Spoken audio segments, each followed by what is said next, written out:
como iglesia hemos estado caminando por este libro de Génesis y Dios nos ha enseñado grandes cosas.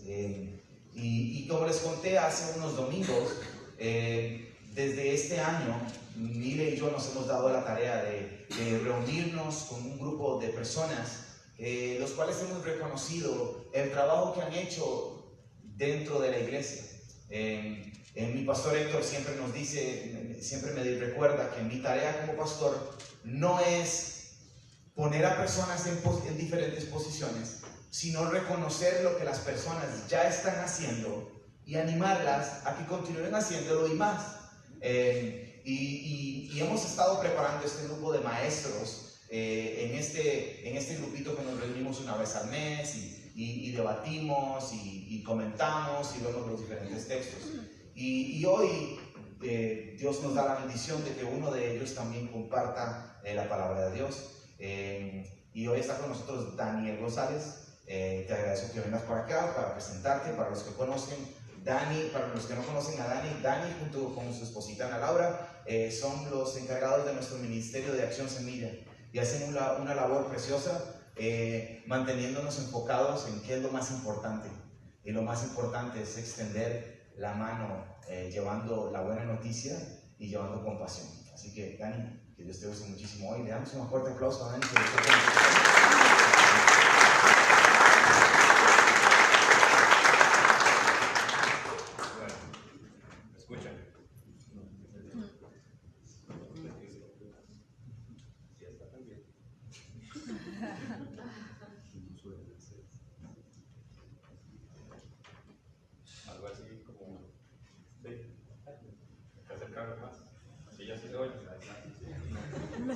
Así como para quitar los nervios. Listo, ahora sí me escuchan. Bueno, si mi esposa dice que no, es que no. Si no, y Domínguez dice que no, ya tengo. Ahora sí. Perfecto. Bueno, muy buenos días. Pues como decía Jimmy, es la primera vez que estoy aquí enfrente. Así que si hoy es su primer domingo aquí, venga el otro.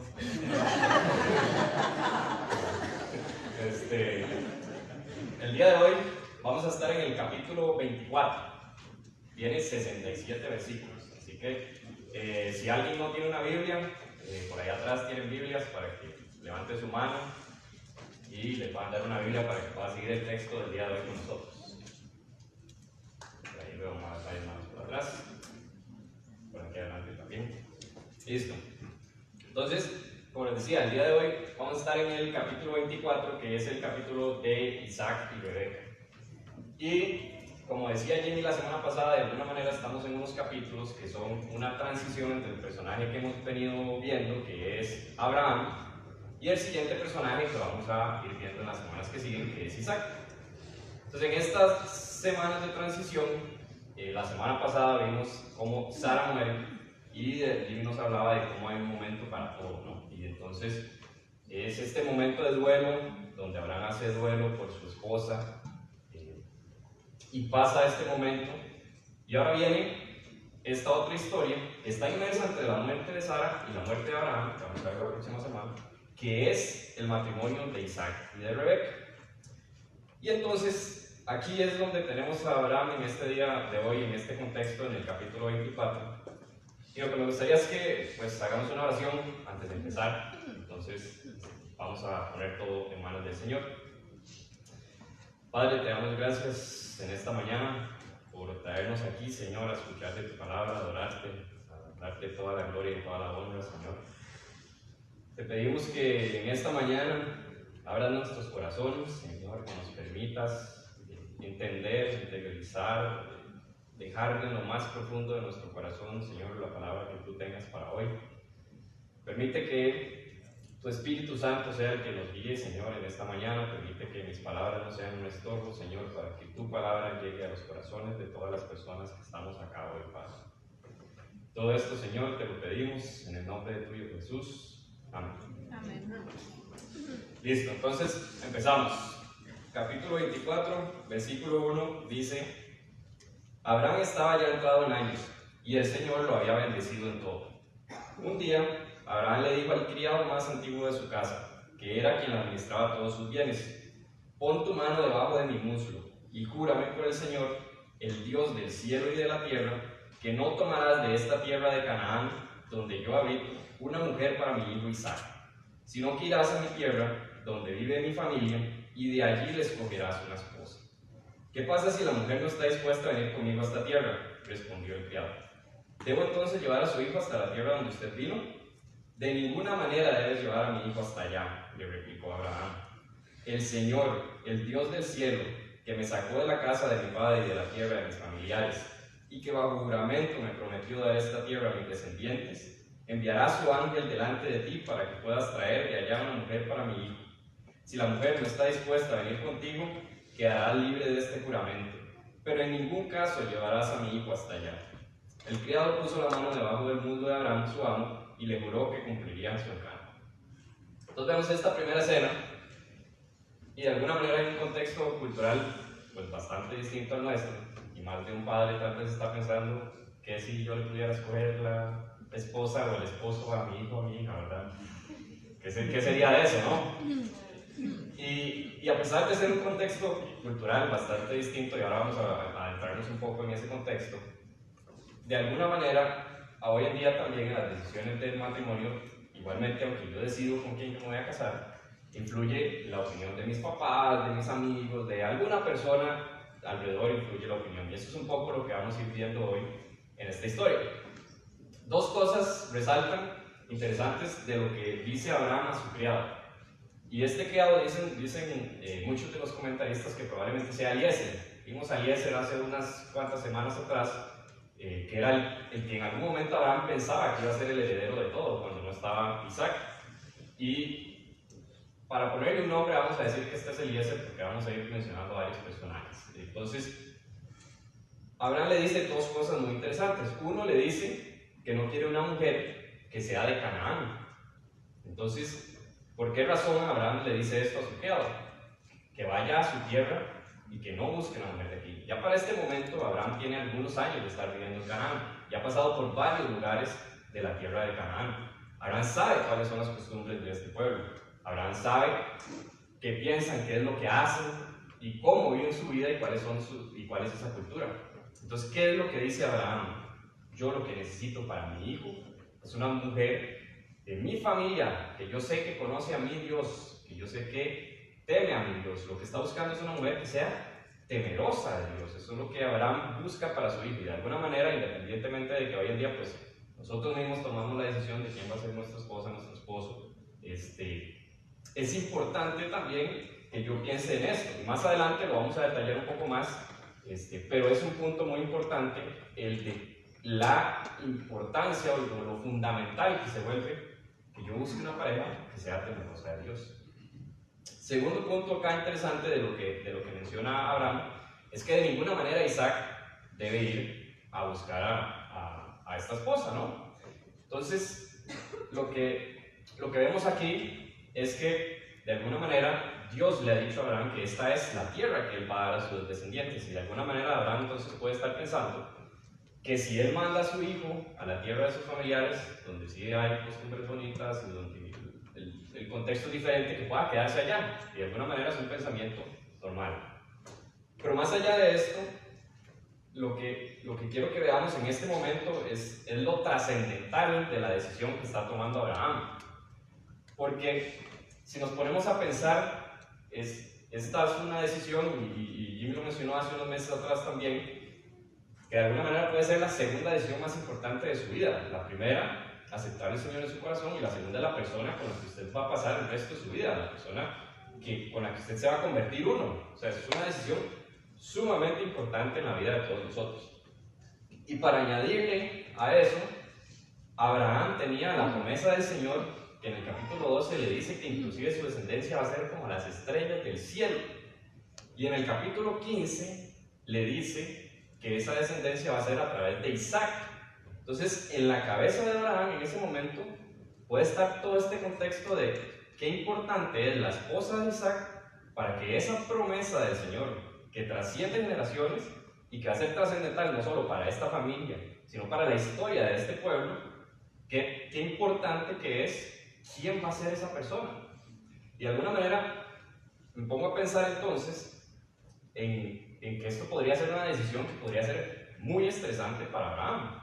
Podría generar muchísimo estrés en él esta decisión tan relevante que él tiene que tomar. Y eso me hace pensar también en lo que hemos venido hablando ahorita, que en la alabanza cantábamos, que no me aferro a nada, y en el devocional compartíamos que eso de lo que yo soy esclavo, y de alguna manera entonces pienso, o deberíamos nosotros de pensar, ¿qué es eso? ¿Qué es lo que más me estresa a mí en este momento?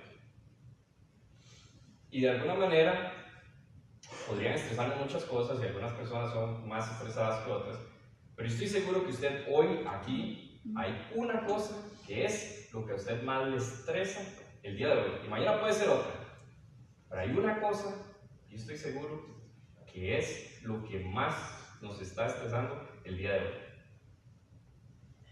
Y eso es lo que quiero que pensemos un momento, ¿cuál es esa cosa? Y más allá de pensar cuál es esa cosa, veamos cómo lo maneja Abraham, qué es lo que hace Abraham, qué es lo que hace el padre de la fe, que si bien es cierto, hace un mes atrás veíamos a Abraham teniendo todos estos errores, luego del capítulo 22 donde lleva a Isaac, vemos cómo cambia Abraham, y aquí lo vamos a ver diferente. Y específicamente en el versículo 7, vemos que Abraham dice: el Señor, el Dios del cielo, que me sacó de la casa de mi padre y de la tierra de mis familiares, y que bajo juramento me prometió dar esta tierra a mis descendientes, enviará su ángel delante de ti para que puedas traer de allá una mujer para mí. Y este versículo es clave, porque lo que yo veo aquí es que la fe de Abraham tiene dos componentes. Tiene un componente de pasado y tiene un componente de futuro. Y esto es, para nosotros, para esa cosa que pensamos, que es lo que más nos está estresando el día de hoy, veamos lo que hace Abraham. Abraham repasa en su vida, y eso es lo que tenemos que hacer, repasamos en nuestra vida qué es lo que el Señor ha hecho con nosotros, porque estoy seguro que el Señor ha hecho cosas impresionantes en su vida. Y el hecho de yo empezar a pensar, ¿qué es eso que Dios ha hecho por mí? ¿Qué es eso que el Señor me ha dado? ¿Qué es eso que el Señor ha hecho en mi vida? Que me hace que yo pueda estar confiado y pueda decir, ¿sabes qué? El Señor va a elegir esa esposa para Isaac. No te preocupes, porque el Señor va a ir delante tuyo. Es esa la confianza que nosotros tenemos que tener el día de hoy. Es eso lo que nosotros tenemos que hacer para poder descansar ese punto, ese tema que hoy en día está esclavizando nuestro corazón. Me gustó esa palabra que nos esclavizamos de alguna manera a esta cosa. ¿Cómo hacemos para ponerlo en manos del Señor? Yo recuerdo todo lo que el Señor ha hecho en mi vida, y a partir de eso yo entonces puedo descansar esto en el Señor y puedo estar confiado y puedo tener la fe de lo que el Señor va a hacer con esa cosa en mi vida. Entonces esto es una lección importantísima que vemos aquí de Abraham. Entonces continuamos con el versículo número 10, y en el versículo número 10 dice: luego tomó 10 camellos de su amo y toda clase de regalos, y partió hacia la ciudad de Nahor en Aram Naharayim. Allí hizo que los camellos se arrodillaran junto al pozo de agua que estaba en las afueras de la ciudad. Caía la tarde, que es cuando las mujeres salen a buscar agua. Entonces comenzó a orar: Señor, Dios de mi amo Abraham, te ruego que hoy me vaya bien y que demuestres el amor que le tienes a mi amo. Aquí me tienes, a la espera junto a la fuente, mientras las jóvenes de esta ciudad vienen a sacar agua. Permite que la joven aquí le diga: por favor, baje usted su cántaro para que tome yo un poco de agua, y que me conteste: tome usted, y además le daré agua a sus camellos, sea la que tú has elegido para tu siervo Isaac. Así estaré seguro de que tú has demostrado el amor que le tienes a mi amo. Entonces vemos esta segunda escena donde ya Eliezer toma los camellos, se lleva los regalos y empieza a caminar, y es hacia Ur de los Caldeos, ¿no? Que es donde vimos que es la tierra donde venía Abraham, y específicamente a la ciudad de Nahor. Dicen los estudiosos que esto es más de 700 kilómetros. Entonces viene él, hace este camino, llega al pozo donde están las mujeres, donde él sabe que van a venir las mujeres de ese pueblo. ¿Y qué es lo que hace?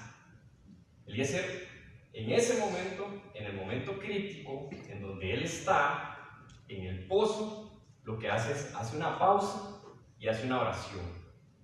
Y eso es fundamental, es una lección importantísima. Es en ese momento, en ese lugar donde está el momento crítico de esa decisión, donde él está a punto de escoger cuál va a ser la mujer que va a ser la esposa de Isaac, él hace esta pausa y hace esta oración. Digamos que esta oración no es una oración extensa, no es una oración llena de un montón de cosas, es una oración específica, es una oración para ese punto específico que necesita resolver en ese momento. Entonces, me pongo a pensar y repasando este tema, me hace pensar mucho en temas laborales, porque de alguna manera Eliezer aquí está haciendo su trabajo, ¿verdad? Está como criado yendo a buscar y hacer lo que su amo le diga. Y me puse a pensar a principios de año, yo cambié de trabajo. Y resulta que, bueno, desde finales del año pasado, me contactaron y me dijeron que había un puesto que me podía interesar, no sé qué. Entonces, yo le conté a mi esposa, oramos, pusimos todo en manos del Señor. Empezó todo el proceso, entrevistas, la negociación del salario, todos esos temas. Resulta que hay un punto en que las empresas estas gringas te hacen lo que ellos llaman un background check, ¿verdad? Entonces ahí verifican hoja de delincuencia, tu estado con la caja, trabajos anteriores, estudios, un montón de cosas. Resulta que mi jefe me cuenta en ese momento que la única forma que él ha visto que alguien no pase el background check es si tiene un título, o dijo que tenía un título que no tenía, alguna cosa así. Yo estaba tranquilo, yo había apuntado mi título a la universidad, todo estaba en regla, no había ningún problema, pero pasa como una semana. Entonces, después de esa semana, me mandan un poder especial que necesitan para verificar toda mi información en la UCR. Entonces yo me pongo, en ese momento, en medio de las cosas que uno empieza a pensar, empiezan a pasar por mi cabeza estos pensamientos y una empresa gringa que está en Nueva York le va a mandar un correo a quién en la UCR para validar mi información, quién le va a contestar, será que si ven un correo en inglés lo van a dejar por ahí tirado, y empiezan a pasar todos estos pensamientos y de alguna manera me pongo a pensar porque mi esposa me lo recordó en ese momento también, que yo estaba ahí todo estresado y pensando en un montón de cosas y dónde estaba. En ese momento me puedo pensar dónde estaba esa oración que habíamos hecho 1 o 2 meses atrás antes de empezar el proceso de poner todo en manos de Dios. ¿Dónde estaba esa pausa en ese momento que de alguna manera, a mi entender, era crítico dentro del proceso? ¿Dónde estaba esa pausa para orar, para recortar, para ponerlo todo en manos del Señor? Ahí no estaba. Realmente estaba yo ensimismado en mis pensamientos y en mis cosas. Y se me olvidó todo lo que yo había hecho, todo lo que yo había puesto en manos del Señor. Y de alguna manera, eso es lo que yo creo que nos puede pasar. Y por eso yo creo que este punto de esa pausa, en ese lugar, en mi lugar de trabajo, en donde estoy en la definición de ese proyecto importante para mi familia, para mis hijos, para lo que sea, es ese lugar, ese momento específico. Yo hago una pausa ahí mismo, donde sea que esté, aunque sea un lugar extraño, aunque la gente vuelva a ver qué le pasa a este loco. Hago esa pausa y hago esa oración. Y una oración específica, y le oro al Señor y recuerdo que yo he puesto todo en manos del Señor. Entonces vemos qué es lo que va pasando en esta decisión, y no solamente aplica para el matrimonio que estamos viendo aquí, esta unión, que es una decisión trascendental, sino que lo podemos aplicar para las demás decisiones de nuestra vida. Vemos cómo al principio yo recuerdo lo que el Señor ha hecho en mi vida, pongo todo en manos del Señor, y cuando ya viene el momento crítico, el momento donde yo tengo que tomar la decisión, yo hago esa pausa y oro al Señor y vuelvo a poner todo en manos de Él, y lo recuerdo y constantemente lo estoy viendo. ¿Para qué otra cosa es interesante de esta porción de este texto? Es el pedido que le hace Eliezer al Señor. Es un pedido muy específico, porque le está diciendo no solo la que me habla a mí, sino que la que le habla a mis camellos.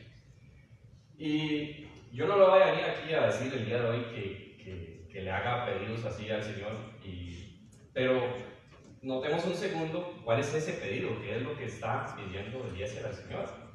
Porque no es que yo llego y vengo aquí y le digo, Señor, la primera mujer que me soltera que me salude en la pausa de los 2 minutos, esa es la mujer que tenés para mí. No es eso. No es eso, y nos da risa, pero no es eso lo que él está pidiendo al Señor, porque yo sé que más de uno podría haber hecho alguna oración así en algún momento. Y no es eso lo que está haciendo aquí. Dicen los que saben que cada camello puede tomar hasta 20 galones de agua.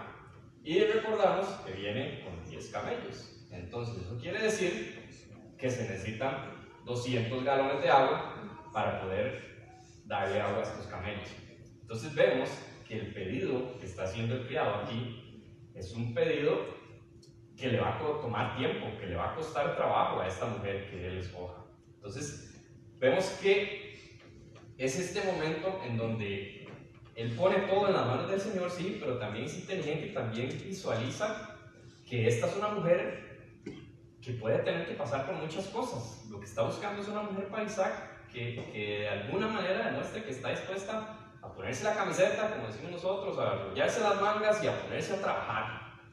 Entonces, esto lo pienso mucho sí, yo vengo y oro y pongo todo en manos del Señor, pero yo también me pongo a buscar ese trabajo que estoy buscando. Yo también oro al Señor, pongo mi salud en manos del Señor, pero también hago caso a las indicaciones de los médicos. De alguna manera es que mi oración también va acompañada de acción, de que yo veo, de que yo hago, de que yo reviso. Y eso es un punto muy importante de lo que vemos en esa oración también que hace Eliezer al Señor. Entonces continuamos. En el versículo 15 dice: aún no había terminado de orar cuando vio que se acercaba Rebeca con su cántaro al hombro. Rebeca era hija de Betuel, que a su vez era hijo de Milca y Nahor, el hermano de Abraham. La joven era muy hermosa y además virgen, pues no había tenido relaciones sexuales con ningún hombre. Bajó hacia la fuente y llenó su cántaro. Ya se preparaba para subir cuando el criado corrió a su encuentro y le dijo: ¿podría usted darme un poco de agua de su cántaro? Sírvase, mi señor, le respondió. Y enseguida bajó al cántaro y sosteniéndole en sus manos le dio de beber. Cuando ya el criado había bebido, ella le dijo: voy también a sacar agua para que sus camellos beban todo lo que quieran. De inmediato vació su cántaro en el bebedero y volvió corriendo al pozo para buscar más agua, repitiendo la acción hasta que hubo suficiente agua para todos los camellos. Mientras tanto, el criado de Abraham la observaba en silencio, para ver si el Señor había coronado su viaje con éxito. Cuando los camellos terminaron de beber, el criado tomó un anillo de oro que pesaba 6 gramos y se lo puso a la joven en la nariz. También le colocó en los brazos 2 pulseras de oro que pesaban más de 100 gramos y le preguntó: ¿podría usted decirme de quién es hija y si habrá lugar en la casa de su padre para hospedarnos? Soy hija de Betuel, el hijo de Milca y Nahor, respondió ella, a lo que agregó: no solo tenemos lugar para ustedes, sino que también tenemos paja y forraje en abundancia para los camellos. Entonces el criado de Abraham se arrodilló y adoró al Señor con estas palabras: bendito sea el Señor, el Dios de mi amo Abraham, que no me ha dejado de manifestarle su amor y fidelidad, y que a mí me ha guiado a la casa de sus parientes. Entonces, ¿qué aprendemos de Eliezer aquí? Eliezer viene, ve cómo logra su cometido, y ¿qué es lo primero que Eliezer hace? Cae de rodillas y adora al Señor. Y eso es lo que nosotros tenemos que hacer también. Eso es lo que tenemos que recordar. Una vez que yo puse todo en manos del Señor, que yo tengo la fe de lo que el Señor va a hacer en mi vida, una vez que yo hago esa pausa y hago esa oración, cuando Dios me contesta, cuando Dios me da aquello que yo he pedido, cuando Dios, yo lo veo que está trabajando en mi vida, yo tengo que caer de rodillas y tengo que adorar al Señor. Y dice Romanos 11:36 que porque todas las cosas proceden de Él y existen por Él y para Él. A Él sea la gloria por siempre. Amén. Y yo creo que esto es lo que está pasando en el corazón de Eliezer. Esto es lo que Dios pone. Es ese momento en el que yo entiendo que todo lo que yo tengo, todo lo que yo recibo proviene del Señor. Y eso me hace a mí caer de rodillas. Es caer de rodillas y darle gracias al Señor por lo que el Señor ha hecho en mi vida. Y eso también me ayuda a mí a mantenerme humilde, a no pensar que es porque yo soy muy carga, que es porque yo todo lo sé, que es porque yo las cosas las puedo hacer, sino que es el Señor y que me da a mí las cosas que yo tengo. Y es esta actitud, y me mantiene humilde nuevamente, que yo caigo de rodillas y yo le doy gracias al Señor por eso que me ha dado. Y eso es lo que nosotros tenemos que hacer, y así debe trabajar en nuestro corazón. Entonces, estamos en el versículo 28, aparece nuestro nuevo personaje. Entonces, dice el versículo 28, la joven corrió hasta la casa de su madre y allí contó lo que le había sucedido. Tenía a Rebeca un hermano llamado Labán, que salió corriendo al encuentro del criado, quien seguía junto a la fuente. Labán se había fijado en el anillo y las pulseras en los brazos de su hermano, y también le había escuchado contar lo que el criado le había dicho. Por eso salió en busca del criado y lo encontró junto a la fuente con sus camellos. Entonces viene este nuevo personaje, Labán, y este es el medio artista aquí de la historia del día de hoy. Porque la actitud de Labán es una actitud en que el hombre ve que la hermana viene aquí con todos los adornos, ve los camellos ahí, que seguro están llenos de cositas ahí bonitas, y el hombre dice, claro, mi hermano, venga, pase adelante, aquí hay comida y aquí lo tratamos bien y toda la cosa. Y no vamos a hablar mucho de Labán hoy, pero Labán va a aparecer nuevamente dentro de unas semanas. Y vamos a ver que el comportamiento de Labán dentro de unas semanas es exactamente este comportamiento de aquí. Es ese tema del dinero, de alguna manera, de su obsesión por estas cosas, que aquí lo vemos reflejado en esta pequeña escena y que lo vamos a ver más adelante. Así que no venga, no se lo pierda, es como entre 3 semanas. Pero sigamos. Entonces, versículo número 32. El criado entró en la casa. Enseguida Labán desaparejó los camellos, les dio paja y forraje y llevó agua para que el criado y sus acompañantes se lavaran los pies. Cuando le sirvieron de comer, el criado dijo, no comeré hasta haberles dicho lo que tengo que decir. Habla con toda confianza, respondió Labán. Yo soy criado de Abraham, comenzó él. El Señor ha bendecido mucho a mi amo y lo ha prosperado. Le ha dado ovejas y ganado, oro y plata, siervos y siervas, camellos y asnos. Sara, la esposa de mi amo, le dio a su vejez un hijo, al que mi amo le ha dejado todo lo que tiene. Mi amo me hizo jurar y me dijo, no tomarás para mi hijo una mujer de entre las hijas de los cananeos en cuyo país habito. Al contrario, irás a la familia de mi padre y le buscarás una esposa entre las mujeres de mis parientes. Yo le pregunté a mi amo, ¿y si la mujer no acepta venir conmigo? Él me respondió, el Señor, en cuya presencia he caminado, enviará a su ángel contigo, y él hará prosperar tu viaje para que consigas para mi hijo una esposa que pertenezca a la familia de mi padre. Solo quedarás libre del juramento si vas a ver a mi familia y ellos no te conceden a la joven. Cuando hoy llegué a la fuente dije, Señor, Dios de mi amo Abraham, si es tu voluntad, te ruego que hagas prosperar mi viaje. Aquí me tienes, a la espera junto a la fuente. Si una joven sale a buscar agua y yo le digo, por favor, déjeme usted beber un poco de agua de su cántaro, y ella me contesta, beba usted, y también le daré agua a sus camellos, que ella sea la mujer que tú, Señor, has escogido para el hijo de mi amo. Todavía no había terminado yo de orar cuando vi que Rebeca se acercaba con un cántaro sobre el hombro. Bajó a la fuente para sacar agua y yo le dije, por favor, deme usted de beber. Enseguida bajó ella su cántaro y me dijo, beba usted, y también le daré de beber a sus camellos. Mientras yo bebía, ella les dio agua a los camellos. Luego le pregunté, hija de quién es usted. Y cuando ella me respondió, soy hija de Betuel, el hijo de Nahor y de Milca, yo le puse un anillo en la nariz y pulseras en los brazos y me incliné para adorar al Señor. Bendije al Señor, el Dios de Abraham, que me guió por el camino correcto para llevarle al hijo de mi amo, una parienta cercana suya. Y ahora, si desean mostrarle lealtad y fidelidad a mi amo, díganmelo. Y si no, díganmelo también. Así yo sabré qué hacer. Labán y Betuel respondieron, sin duda todo esto proviene del Señor, y nosotros no podemos decir ni que sí ni que no. Aquí está Rebeca, tómela usted y llévesela para que sea la esposa del hijo de su amo, tal como el Señor lo ha dispuesto. Al escuchar esto, el criado de Abraham se postró en tierra delante del Señor. Luego sacó joyas de oro y de plata y vestidos, y se los dio a Rebeca. También entregó regalos a su hermano y a su madre. Más tarde, él y sus acompañantes comieron y bebieron y pasaron allí la noche. Entonces, vemos esta siguiente escena, que es la escena pues, más larga, es donde entonces tenemos al criado, llega y ya está sentado ahí en la sala, en los sillones, que obviamente no había en ese tiempo, está ahí sentado contando la historia y está su familia enfrente. Entonces ahí ya tenemos la imagen de la familia. ¿Y qué es lo que hace Eliezer en este momento?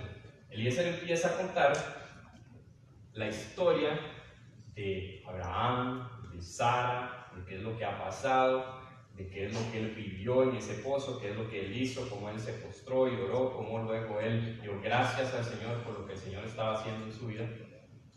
Entonces, ¿qué es lo que yo veo en esta imagen, en esta porción?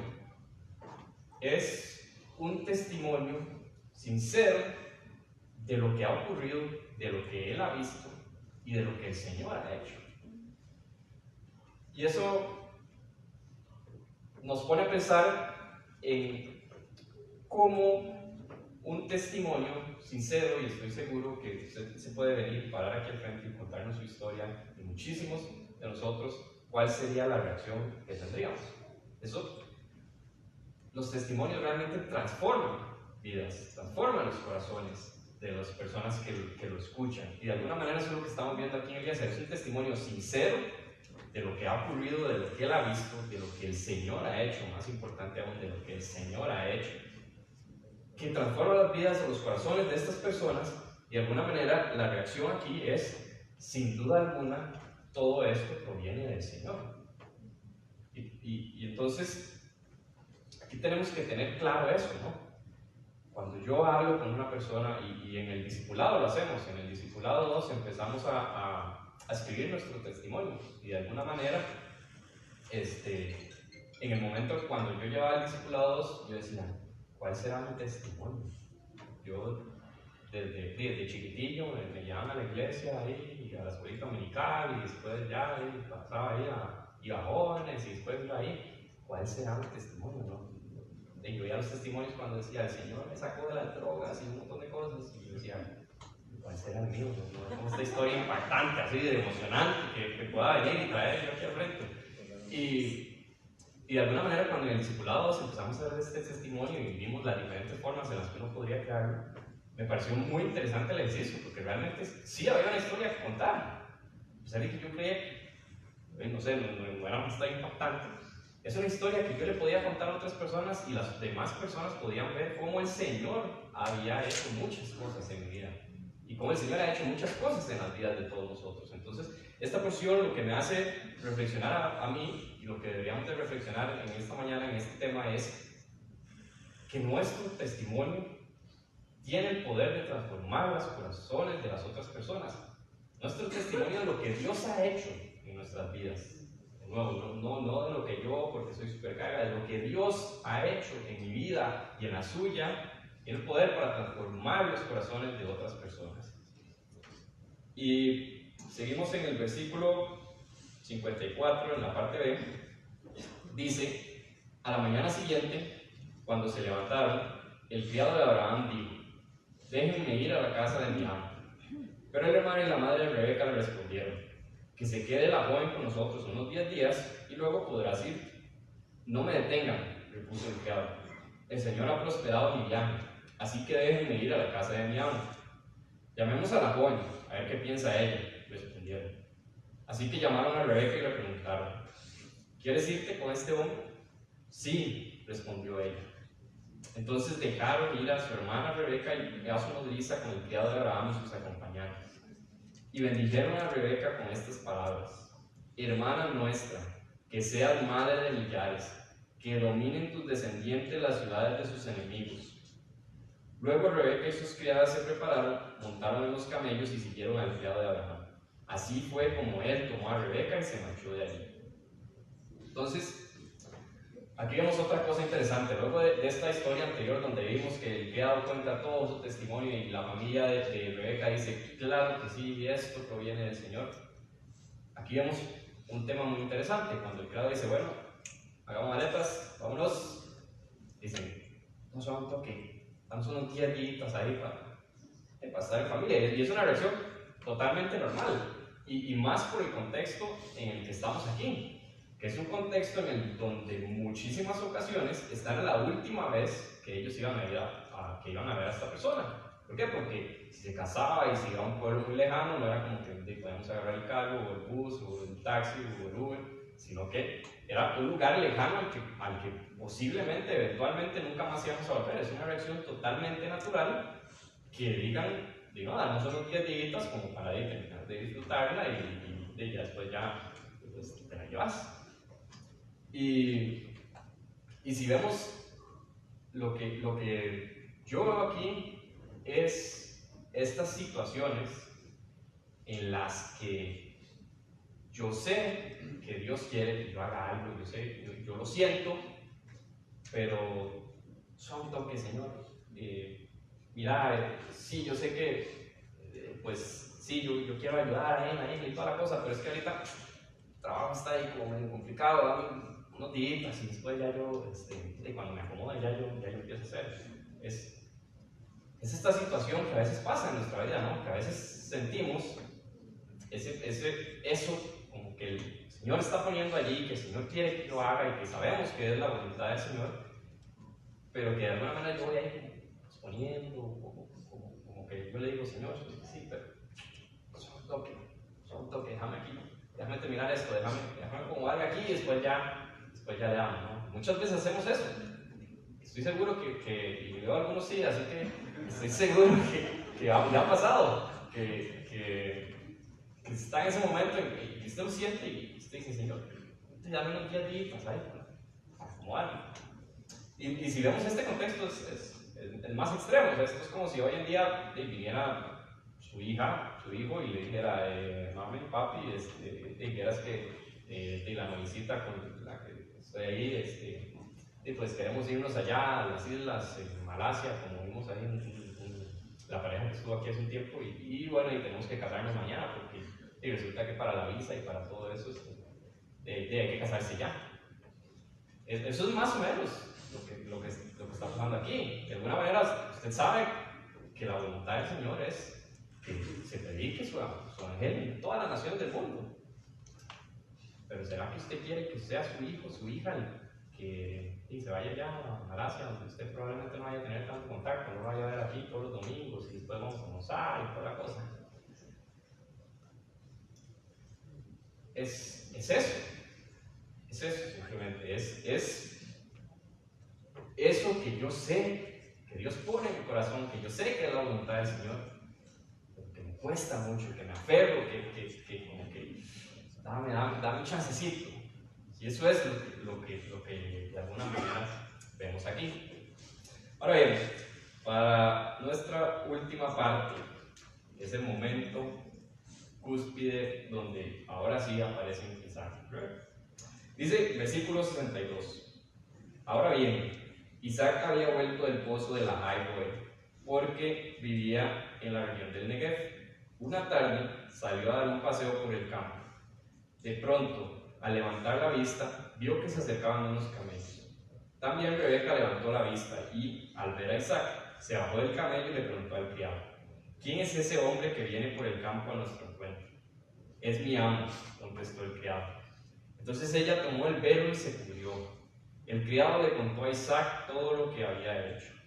Luego Isaac llevó a Rebeca a la carpa de Sara, su madre, y la tomó por esposa. Isaac amó a Rebeca y así se consoló de la muerte de su madre. Entonces, para mí, cuando yo leía esto, pensé, ¿por qué este capítulo se llama Isaac y Rebeca? Si hasta ahora, en los últimos 5 versículos de 67, aparecen Isaac y Rebeca. ¿No les parece raro? Yo dije, ¿ahora qué nombre le pongo a la prédica? Que Mile nos pide un resumen y yo, ¿qué título le pongo si Isaac y Rebeca solo salen hasta el final? Y esto es muy interesante, voy a pensar. Hoy en día pensaríamos, ay, qué lindo la historia de cómo se conocieron y de cómo se fueron enamorando o por qué el autor no toma un momento para contarnos de cuando Isaac agarró el criado antes de irse, agarró a Eliezer y le dijo: mira, Eliezer, tráeme una que, por favor, que sea guapa, que venga a ver los partidos ahí los domingos, que le guste andar en camello ahí, ¿por qué no vemos nada de esto aquí? ¿Por qué Porque simplemente es el final, ya listo, y la amó, y la tomó, y la hizo su esposa, y de alguna manera, lo que yo veo aquí es, y lo venimos viendo con todos los personajes que hemos venido viendo el día de hoy, con Abraham, con Eliezer, con la familia de Rebeca, es que Isaac y Rebeca están aquí más preocupados por hacer la voluntad de Dios que por sus propios deseos. Están más preocupados por esa promesa del Señor para esta familia, que ya escucharon de sus padres, de la historia que contó Eliezer, que en sus propios deseos, que en esa lista interminable que hacemos nosotros de cosas que queremos de la persona con la que vamos a pasar el resto de nuestras vidas. Eso tiene que ser una lección importantísima para todos aquí, para los que están solteros, para los que tienen novio o novia y para los que estamos casados también, porque y hablábamos al principio lo que buscaba Isaac también, Abraham, que buscaba Abraham, una mujer temerosa de Dios. Y ahora vemos aquí Isaac y Rebeca, están claros, es una mujer temerosa de Dios, eso es lo que el Señor quería para mí.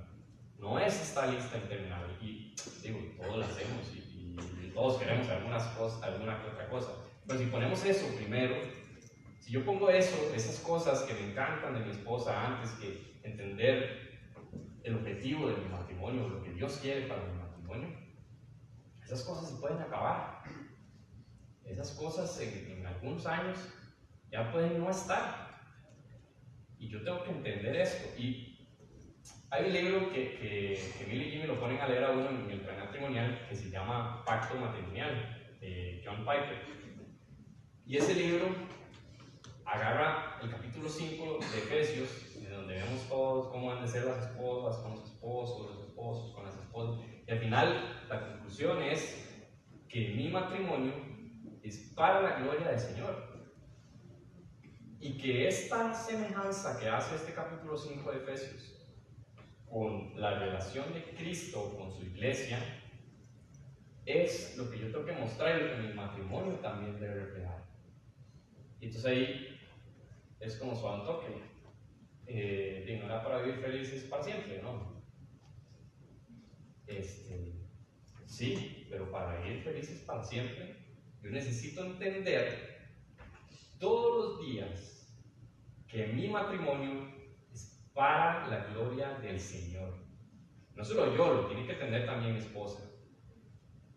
Pero todos los días tengo que entender que mi matrimonio es para la gloria del Señor. Todos los días tengo que, como Isaac y Rebeca, estar más preocupado por hacer la voluntad del Señor, por dar gloria a Dios a través de mi matrimonio, que por mis propios deseos. Y les leo una nota que estuve viendo en La Nación, en un reportaje que hablaba de los divorcios en Costa Rica. Y dice lo siguiente: el matrimonio de Barrantes Moreno fue uno de los primeros en divorciarse a inicios del siglo pasado. En 1916, la pareja puso fin a su unión de 5 años luego de celebrar una boda católica en la iglesia de la Merced, en San José, en mayo de 1911. El siguiente matrimonio en romperse se registraría en el registro civil 13 años después, demostrando lo infrecuente de los divorcios en la Costa Rica de inicios del siglo XX.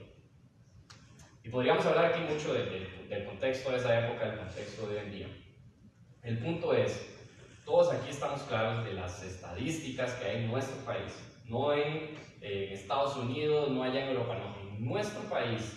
Las estadísticas nos dicen que el 50% de los matrimonios se divorcian y varían entre un año 49 y otro año 53, pero anda por ahí. El tema es que el promedio anda como un 50%. Entonces, este tema tiene que ser fundamental. Todos los que estamos casados aquí tenemos que entender, y los que no están casados tienen que tener eso claro también para su vida matrimonial. Si mi esposa y yo no entendemos todos los días, eso es importantísimo, porque puede que hoy estemos muy felices y nos amemos mucho y todo esté súper bien, pero si el matrimonio es para toda la vida, entonces yo tengo que recordarlo todos los días, todas las mañanas tengo que levantarme, mi esposa también, y decir: mi matrimonio es para la gloria de Dios, es para la gloria de Dios. Y eso tiene que ser también importantísimo. Y eso es lo que vemos aquí en Isaac y Rebeca, que están preocupados por hacer esa voluntad de Dios y por lo que el Señor vaya a traer en sus vidas, que lo vamos a ver más adelante. Pero de alguna manera, para poder estar preparados para todo eso que el Señor va a traer, tienen que estar claros y tienen que estar pensando en la voluntad del Señor. Y yo creo que eso es lo que vemos a través de todo este capítulo. A través de todo este capítulo lo que estamos viendo es personas que están pensando primero en las cosas del reino de Dios, como dice Mateo 33, primero las cosas del reino de Dios y todo lo demás vendrá por añadidura. Eso es lo que está pasando aquí. Abraham está pensando primero en las cosas de Dios, está depositando su fe en Dios, de lo que el Señor va a hacer en la vida de su hijo, en su matrimonio, en tantas cosas sobre las cuales él no tiene control y que le pueden estar estresando muchísimo. Él está pensando primero en las cosas del Señor, en poner todo en sus manos, con fe. Luego, ese momento de Eliezer, donde hace esa pausa, donde ora al Señor, donde pone todo en manos del Señor, donde está pensando en qué es lo que quiere el Señor, cuál es la mujer que quiere el Señor. No la que quiere Eliezer, no la que vio, no la que sí le gustaban los partidos de fútbol, no, la que el Señor tiene para Isaac. Y luego vemos un Isaac y una Rebeca que aparecen en el puro final de la historia. Nadie ha preguntado nada, solo a Rebeca en un momento le preguntaron y ella dice, sí, yo me voy. Eso es todo. Porque ellos están preocupados por las cosas del Señor. Yo creo que esa es la lección para todos nosotros que tenemos que llevarnos en nuestro corazón de esas cosas, de esas decisiones importantes en mi vida, de esos temas que tanto me estresan. Tengo que ponerlo en manos del Señor, tengo que poner al Señor primero, antes que cualquier otra cosa y antes que confiar en mí mismo y en lo que yo puedo hacer. Y esa es, yo creo, la gran lección de esta mañana. Entonces, el día de hoy también vamos a celebrar la cena del Señor, así que le voy a pedir a los músicos, a los expertos, si pueden pasar por acá, por favor. Y a los anfitriones también, si pueden ir pasando con la cena del Señor. Y mientras vamos haciendo eso, también hay otro elemento muy importante aquí de Isaac y de Rebeca. Y es de alguna manera esta imagen muy hermosa en donde Isaac, de alguna manera, la última vez que nosotros lo vemos en este capítulo, o en este libro, perdón, de Génesis, es cuando Isaac va con su papá y aparece ese carnero. De alguna manera, donde vemos a Isaac es resucitado, es la última vez que vemos a Isaac en este libro de Génesis. Y se han ido a buscar a su esposa, a buscar esa novia reluciente, resplandeciente.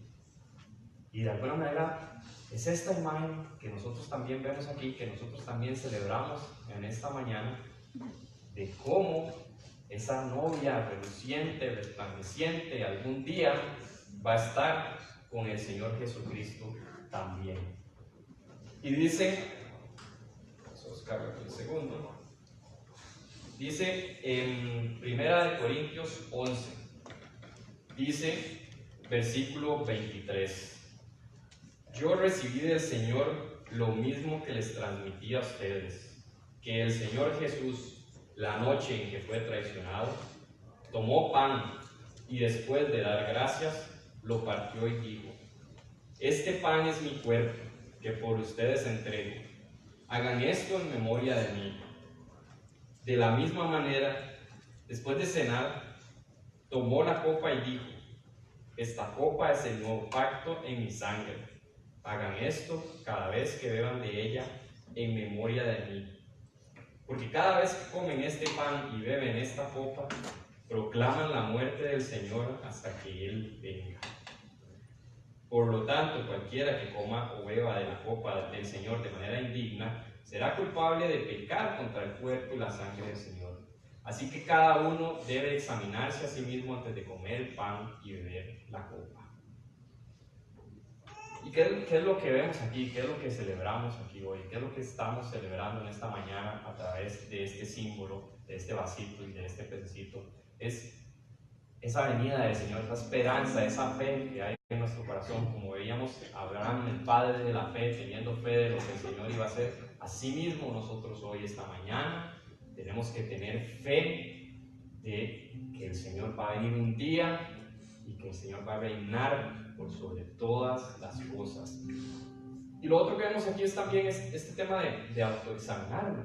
De alguna manera, este también es un momento para que yo haga esa reflexión de qué hay en mi corazón, qué es eso que no he puesto en las manos del Señor, qué es eso que le estoy diciendo al Señor, que lo estoy retrasando, que lo estoy posponiendo, y que reflexionemos en eso también. Antes de tomar de la copa, de tomar del pan, de reflexionar en el sacrificio que Jesucristo hizo por nosotros en la cruz, también tomemos un momento para examinarnos, para ver nuestros corazones, para entender qué hay allí, que tengo que poner yo en manos del Señor, que tengo que pedir perdón en esta mañana.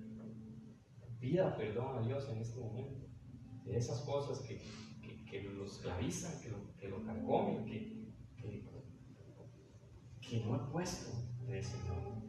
Y mientras cantamos la canción, tomemos el momento, en el momento en que usted lo sienta, en medio de la canción, tome usted el pan, tome usted la copa, recuerde este sacrificio que Jesús hizo y cantemos al Señor, dándote gracias por un día más, Señor, por estar aquí, por poder celebrar hoy, Señor, y recordar que tú un día vendrás, Señor, y que tú un día vas a reinar sobre todo, que un día vamos a estar contigo, reunidos, Señor, celebrando y adorándote como estamos adorando ahora, Señor, y cantándote, reconociendo que bajo tus alas, Señor, nada nos va a faltar, Padre. Te damos gracias, Padre, por todo lo que tú nos has hablado, Señor, en este día, por cómo a través de todos estos personajes, Padre, hemos visto que tenemos que poner nuestra mirada en ti, Señor, que tenemos que recordar siempre, Padre, es algo de todos los días. Tenemos que salir de aquí, no hoy, Señor, mañana, pasado mañana, toda la semana, Padre, recordar que tú tienes control de todo, Padre, que tú nos amas, Señor, que nada nos va a faltar, Señor. Ponemos en tus manos, Señor, las vidas de todas las personas que estamos acá, Padre. Que nos guardes, Señor, en este día, que nos acompañes en el resto del día de hoy, Padre, y que nos acompañes en el resto de la semana, Señor. Todo esto, Señor,